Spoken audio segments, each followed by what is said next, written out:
일반적인 제자와 그리스도의 제자, 약간 차이가 있습니다. 일반적인 제자는 특정 인물에게 지식이나 기술을 이어받은 사람을 말합니다. 신약성경에서 제자, 그러면 모두 예수님의 제자로 표현되어 있고 예수님께 배우는 사람으로 나타납니다. 그런데 차이점은 일반적인 제자는 스승의 이론을 이어받았으면 자기 길을 가야 합니다. 그 이론을 더 발전시키든지 새로운 이론을 만들어서 독자의 길을 걷는 것이 제자의 도리입니다. 스승 거를 그대로 베껴서 그대로 얘기하는 건 그거는 제자로서 자격이 부족한 사람입니다. 그리스도의 제자는 그리스도를 딱 달라붙어 있어야 합니다. 그리스도를 벗어나는 순간 예수님의 제자가 안 됩니다. 그래서 예수님의 제자는 100% 싱크로율, 이럴수록 성숙하고 발전된 제자라고 칭찬을 받습니다. 예수님께서 하신 말씀, 예수님이 하신 행동을 그대로 내 것으로 받아들여야 그게 진짜 예수님의 제자다라고 인정을 받습니다. 또 하나 다른 점은 일반적인 제자는 지식을 배운다든지 이론을 배우면 되는 겁니다. 그 사람의 인격이나 삶이 별로 중요하지 않습니다. 그런데 그리스도의 제자는 지식이나 이론이 아닙니다. 예수 그리스도의 성품을 닮아가는 사람입니다. 이 부분에서 많은 사람들이 예수님의 제자 되는데 실패합니다. 성경 공부 많이 하고 기도 잘하고 그리고 신앙 교리를 많이 배우면 내가 제자가 된다고 생각합니다. 천만에입니다. 그건 제자의 아주 기초도 아닙니다. 내 성품에서, 내 인격에서, 내 삶에서 예수 그리스도의 흔적이 조금이라도 나와야 그게 제자로서의 삶이 시작되는 겁니다. 그래서 예수님의 제자, 그러면 삶의 상태가 굉장히 중요합니다. 나는 지금 누구를 따르고 있는 건가?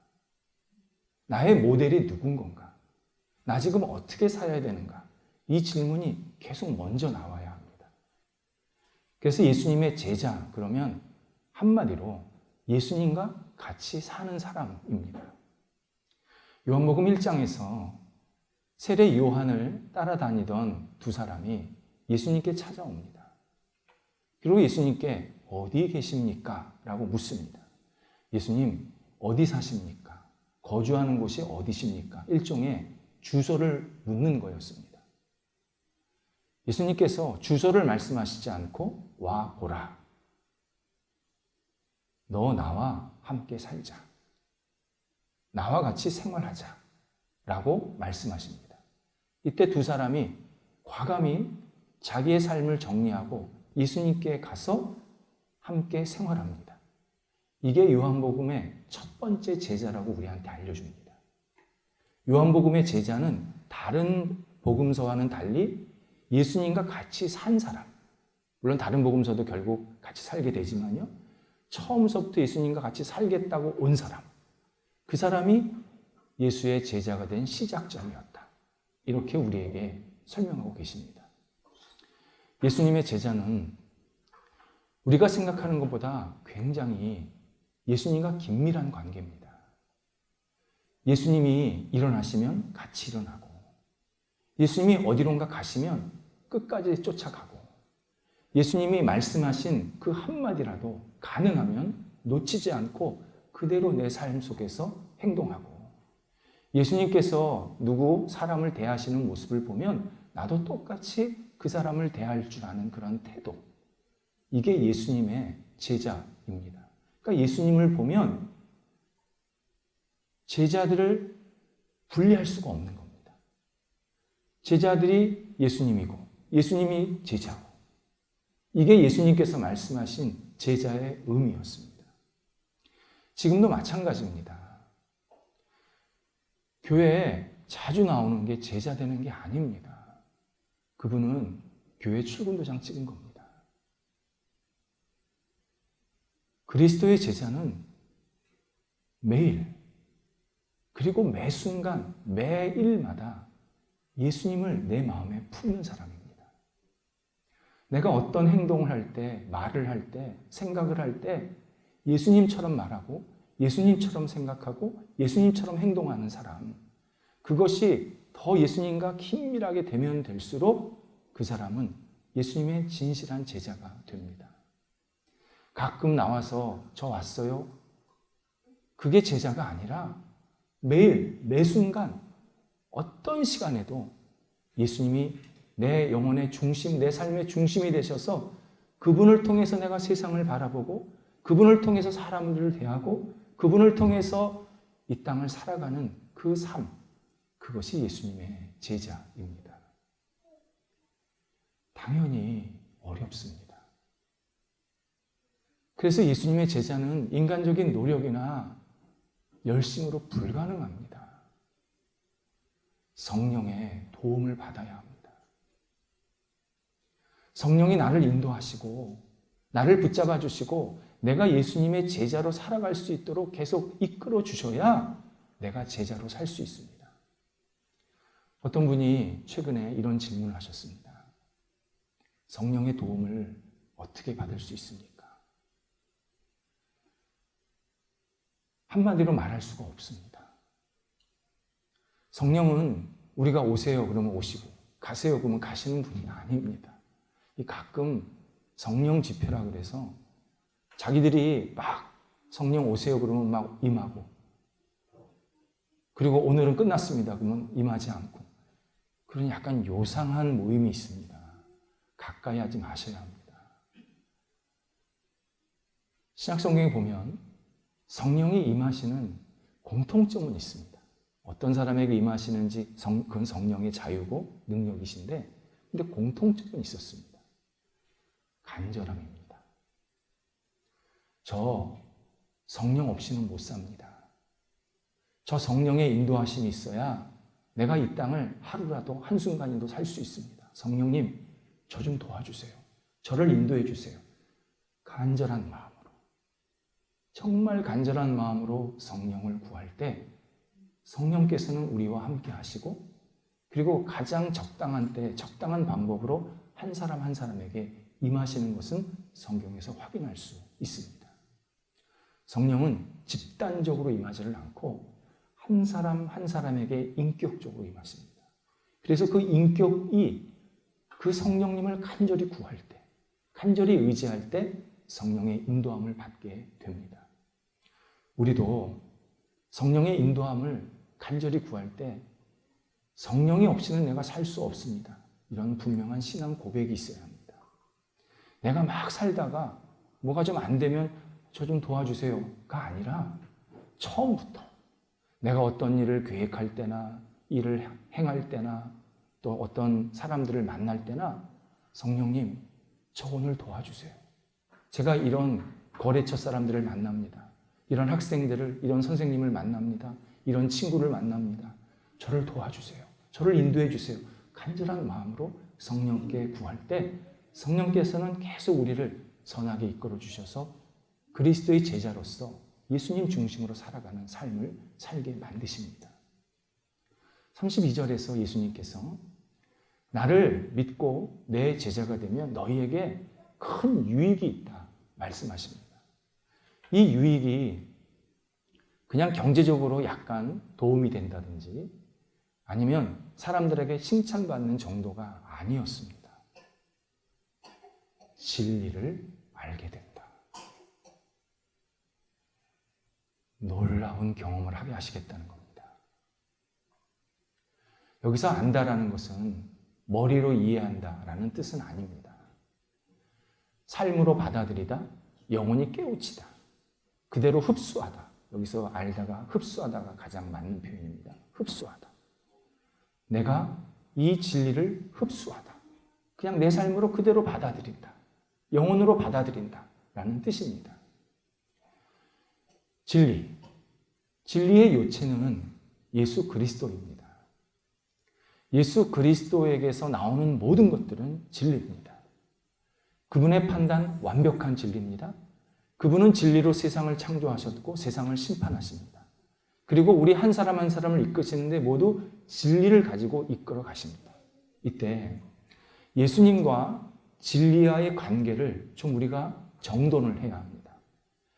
진리 안에 예수님이 포함되는 게 아니라 예수님에게 진리가 포함되는 겁니다. 예수님의 속성이 굉장히 다양하게 있는데요. 그 중에 하나가 진리를 가지고 계십니다. 그러니까 우리가 세상에서 진리라고 표현할 수 있는 것, 아니 진리라는 말 자체가 예수님에게서 나온 겁니다. 그러니까 우리가 이건 진리야 라고 하는 것은 다 예수님께서 우리에게 알려주신 겁니다. 예수님이 계속 우리에게 진리를 깨우쳐 주시고 알려주셔서 그것을 세상 사람들에게 자꾸 전파하게 되는데 그 통로가 제자라는 겁니다. 우리가 예수를 믿으면 제자가 되고, 제자는 내가 믿고 있는 예수님이 진리이시구나, 내가 지금 진리 위에 서 있구나, 진리 안에 거하고 있구나 라는 것을 깨닫고 받아들이게 하시겠다는 겁니다.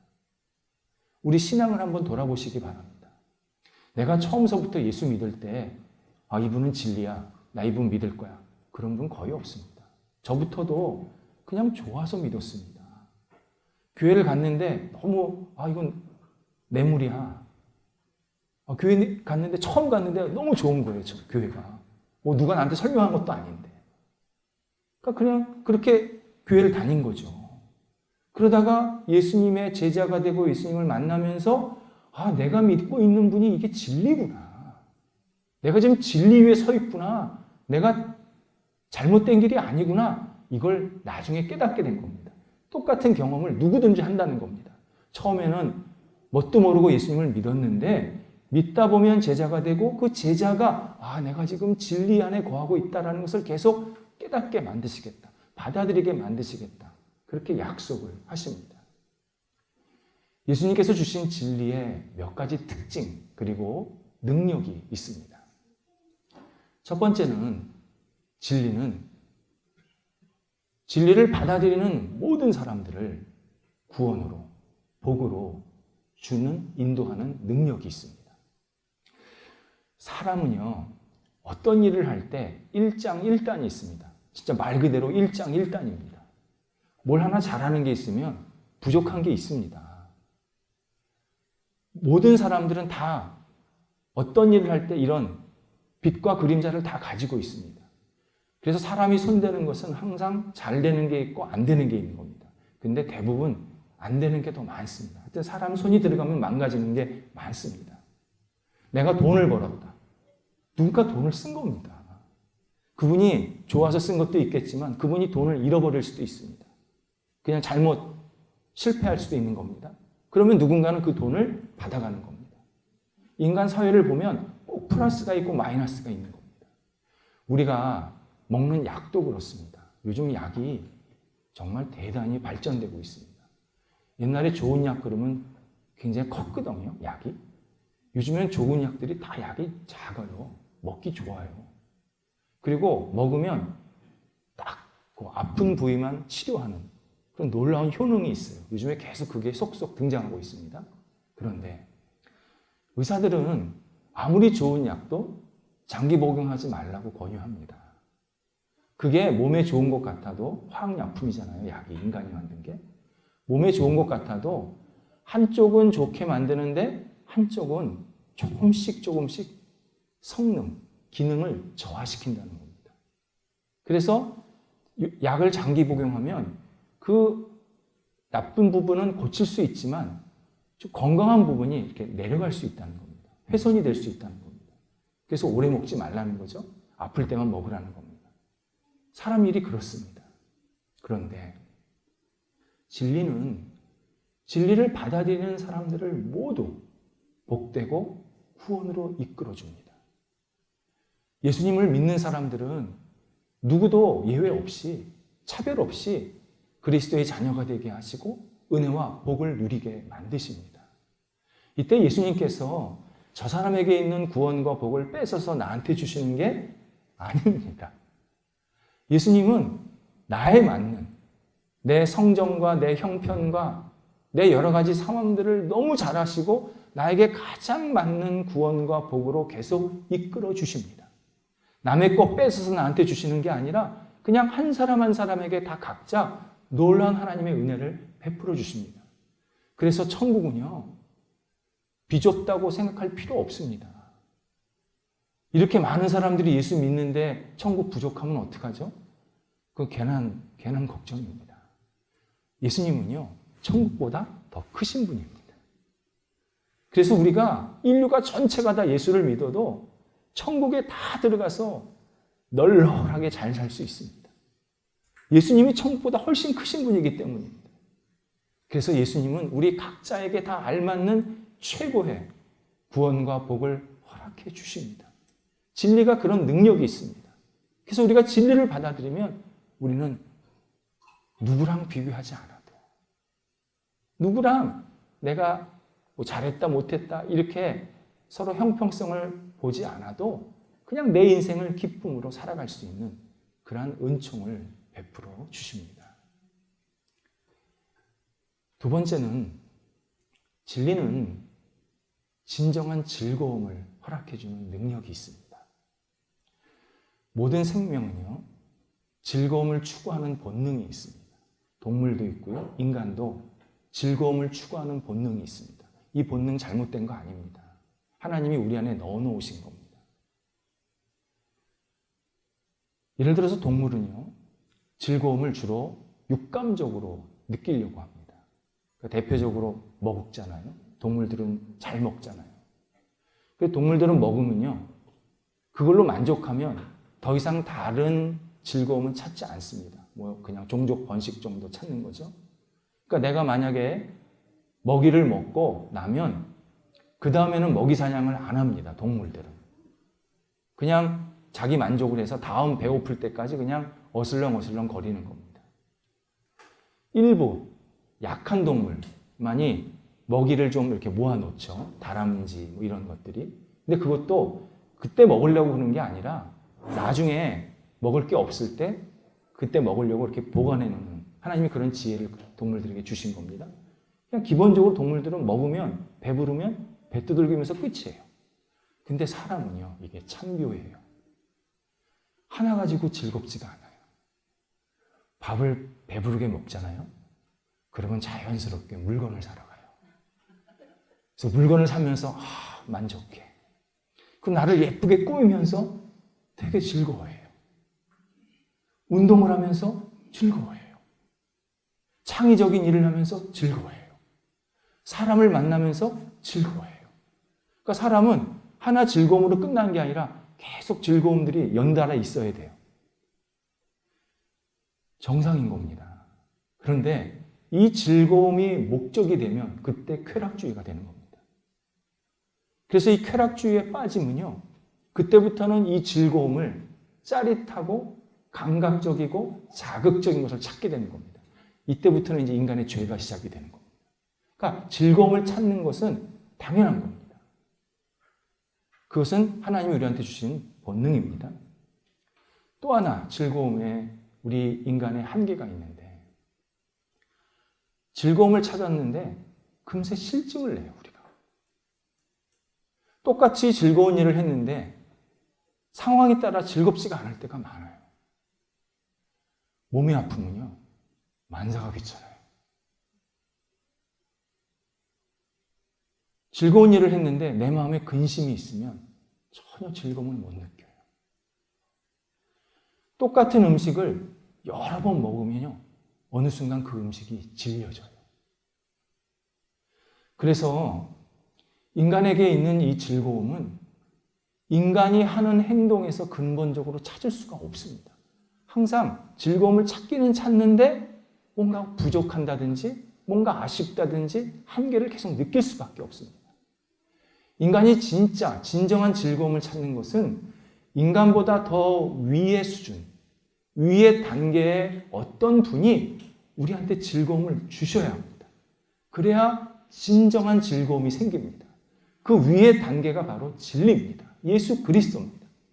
예수 그리스도가 우리 영혼에 즐거움을 주셔야, 다른 말로 우리가 예수 그리스도를 만나고 진리 안에 거하면 즐거움을 얻게 되는데, 그때 받는 즐거움은 진정한 즐거움입니다.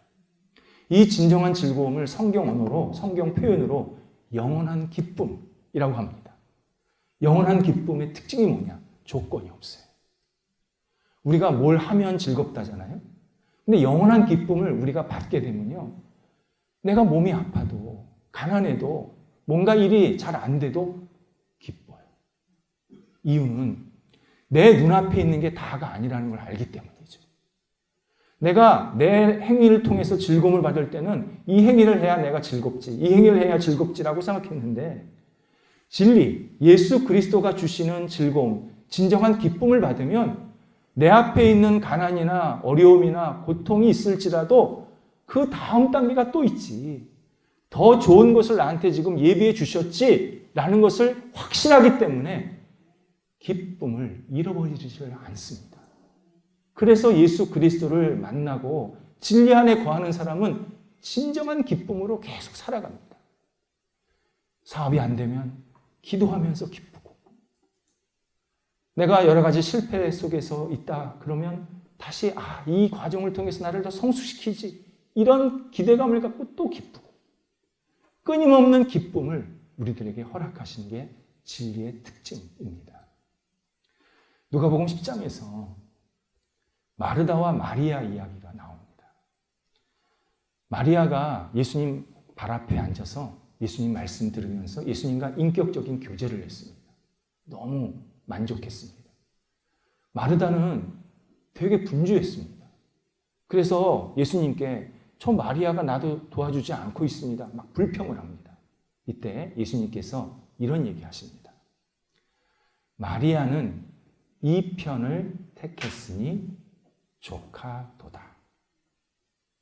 이 편, 진리입니다. 마리아는 진리를 붙잡았으니 족하다, 진정한 기쁨을 누리게 될 것이다, 약속을 하십니다. 우리도 진정한 기쁨을 누리려면 예수 그리스도 진리 안에 굳건히 있어야 합니다. 내가 즐거움을 찾으려고 뭐 다른 것을 계속 찾게 되면요, 잠깐은 즐거울 수 있습니다. 그리고 그것을 통해서 내가 뭔가를 좀 의미 있는 일을 한두 가지는 할 수 있습니다. 그런데 이게 오래 지속이 못 됩니다. 진정한 즐거움, 영원한 기쁨을 누리려면 우리는 반드시 예수 그리스도 안에 거해야 합니다. 예수 그리스도 안에 그분을 만나는 예배, 기도, 찬송, 말씀, 다양한 주님과 인격적인 만남을 통해서 우리가 진정한 기쁨을 누릴 수 있다는 이 진실, 반드시 신앙인은 기억해야 합니다. 세 번째는 이 좋은 진리가 증명이 안 된다는 특징이 있습니다. 여기서 또 많은 사람들이 걸려 넘어집니다. 아니, 그렇게 좋은 거라면 증명이 돼야죠. 증명이 돼야 내가 이게 좋군요, 나쁘군요 판단도 하지요. 증명이 안 되는 것은 존재하지 않는 거 아닙니까? 증명이 안 되는 걸 어떻게 나보고 믿으라고 그런 겁니까? 어떻게 나보고 진리를 받아들이라고 하십니까? 진리가 증명이 안 되는데. 이렇게 주장하시는 분들이 꽤 많습니다. 생각해 보면요, 인간이 증명할 수 있는 것들은 대부분 아주 미미한 영향을 미칩니다. 예를 들어서 1 더하기 1은 2다. 숫자적인 진실입니다. 증명이 가능합니다. 그런데 1 더하기 1은 2가 우리 인생에 미치는 영향은요, 정말 미미합니다. 1 더하기 1이 2가 우리 인생의 전체 주제다. 그러면 우리요, 몸 아프면 안 돼요. 실패하면 안 됩니다. 일이 막히면 안 됩니다. 어려운 당한 일 생기면 안 됩니다.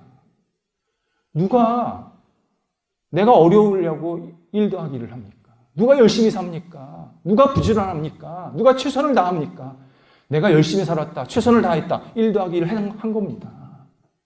근데 그렇게 안 되지 않습니까? 오히려 1 더하기 1을 했는데 0이 될 때도 있잖아요. 마이너스 100 될 때도 있잖아요. 언젠가는 또 플러스 100도 될 수 있잖아요. 인생 전체를 보면요. 1 더하기 1은 2가 아니라 0도 되고 마이너스 100도 됐다, 100도 됐다. 수없이 수식들이 막 우리한테 다가옵니다. 1 더하기 1은 2다. 그거는 아주 작은 부분에서 통용이 되는 겁니다. 그런데 우리 인생을 굳건히 붙잡고 우리가 삶을 풍성하게 만드는 이 진실들, 이 진리, 대부분 증명이 안 됩니다. 예를 들어 생명의 존엄성, 희망, 사랑, 자비와 긍휼, 구원. 어떻게 증명합니까? 내가 희망을 가졌다는데 어떻게 증명합니까? 만약 희망을 증명한다. 그건 계산입니다. 그건 희망 아닙니다. 내가 이 사람을 사랑하는데, 내가 사랑받고 있는데 어떻게 증명을 합니까? 만약 사랑을 증명한다. 그거 거래입니다. 사랑은 증명이 불가능합니다. 자비와 긍휼도 불가능합니다. 어떻게 증명을 합니까? 내가 이 사람을 불쌍히 여기겠다는데. 그런데 이 진실들을 우리가 놓치면요, 우리 삶이 불안정해집니다. 우리 한순간도 못 삽니다. 우리가 이렇게 안정적으로 오늘도 다시 일어나고 힘있게 출발할 수 있는 것은 나를 사랑하시는 분, 나를 은혜 베푸시는 분, 내게 희망을 주시는 분, 내 안에 거룩한 열정을 불어넣으신 분이 있기 때문에 오늘도 일어나는 겁니다. 어제 힘들었지만, 어제 고통스러운 일이 있었지만, 그래, 오늘 다시 시작해야지. 용기 얻고 지혜를 얻고 시작할 수 있는 이유는 증명되지 않는 진리 때문입니다. 우리에게 희망과 자비와 사랑을 주셨기 때문에 오늘도 우리는 다시 일어날 수 있습니다. 진리도 마찬가지입니다. 진리를 놓치면요, 우리 사는 거 완전 허무 그 자체입니다. 옳은 게 없는데? 내가 막 살아도 괜찮고 열심히 살아도 괜찮고 옳은 게 없는데요? 근데 진리가 있기 때문에 오늘도 우리는 때로 절제도 하고 때로 열정도 갖고 사랑하고 아껴주고 하나님이 나한테 주신 이 생명을 소중히 여기면서 맡겨진 책임을 감당하는 그러한 삶을 우리가 살아갈 수 있는 그러한 용기를 오늘도 붙잡고 있게 되었습니다. 네 번째는 이 진리가 우리에게 헌신과 희생을 할 수 있는 능력을 줍니다. 진리는요, 그 진리 안에 거하면요, 과감히 포기할 게 있게 만드십니다. 마태복음 13장에서 예수님께서 밭에 보화가 숨겨진 농부 비유를 드십니다. 농부가 밭을 개간하려고 그러는데 그 안에 보화가 들어있는 겁니다. 그래서 농부는 재산을 다 팔아서 그 밭을 산다라는 내용입니다. 밖에서 볼 때, 그러니까 외부 사람이 볼 때 농부의 행위는 굉장히 미련한 행동이었습니다. 밭이 개간이 안 된 상태입니다. 씨가 안 뿌려진 상태입니다. 근데 농부가 재산을 팔았다는 건 뭡니까? 재산의 가치를 인정받은 거 아닙니까? 그게 집이든 물건이든. 반대로 밭은 지금 개간이 안 된 상태니까 버려진 현 상태입니다. 아무것도 볼품없는 밭을 위해서 자기의 재산을 팔았다? 사람들이 볼 때는 저 농부 이상하다. 근데 농부는 이상하지 않았습니다. 왜요? 그 안에 보화가 있었거든요. 예수님께서 이 밭을 천국이라고 말씀하셨고 이 보화를 진리, 곧 예수 그리스도라고 말씀을 하십니다. 예수 그리스도를 발견하고 예수 그리스도를 만난 사람은요, 희생하고 헌신할 줄 아는 그러한 기본적인 열정을 갖게 하십니다. 그래서 우리 신앙의 위대한 선조들이 기독교 신앙, 그리고 신앙의 모임인 교회를 위해서 자기 목숨을 버린 겁니다. 우리 신앙의 모임, 그리고 기독교 신앙은 우리한테 전해질 때 가위바위보해서 우리한테 준 게 아닙니다. 피 흘려서 내 목숨을 바쳐서 나는 후손들에게 신앙과 이 신앙의 모임을 전달해 줘야 된다. 사명감을 갖고 지금 우리에게 교회가 있게 하셨고 기독교 신앙의 진리를 붙잡게 만들어 주셨습니다. 그렇게 우리에게 희생의 결과로 신앙을 얻게 하신 겁니다. 그런데 참 놀라운 것은요, 이 진리를 붙잡으면 비본질적인 것은 과감히 내려놓게 하십니다. 이게 또 놀랍습니다. 진리는 붙잡는데 진리가 아닌 것은 얼마든지 내려놓게 만드십니다. 그래서 예수님께서 진리를 알지니 진리가 너희를 자유하게 한다. 네 멋대로 산다가 아니라 비본질적인 것에서 자유롭게 된다. 정말 중요한 것은 내가 붙잡는데 비본질적이고 중요하지 않은 것은 얼마든지 내려놓게 하실 수 있는 능력을 진리 속에서 얻게 하신다는 겁니다. 진리를 만나기 전에는 이것도 필요하고 저것도 필요하고 이것도 있어야 되고 저것도 있어야 되고 그런 생각으로 가득 찼는데 진리를 만나니까 이거 있으면 좋지, 주시면 받지, 주시면 누리게 되고 없으면 이건 내 거 아닌가 봐, 이거 나한테 필요 없다고 생각하시는 거야 하나님이. 그래서 과감히 포기하게 하시고 이러면서 우리의 삶을 진정한 자유로, 건강한 자유로 계속 살게 만들어 주십니다.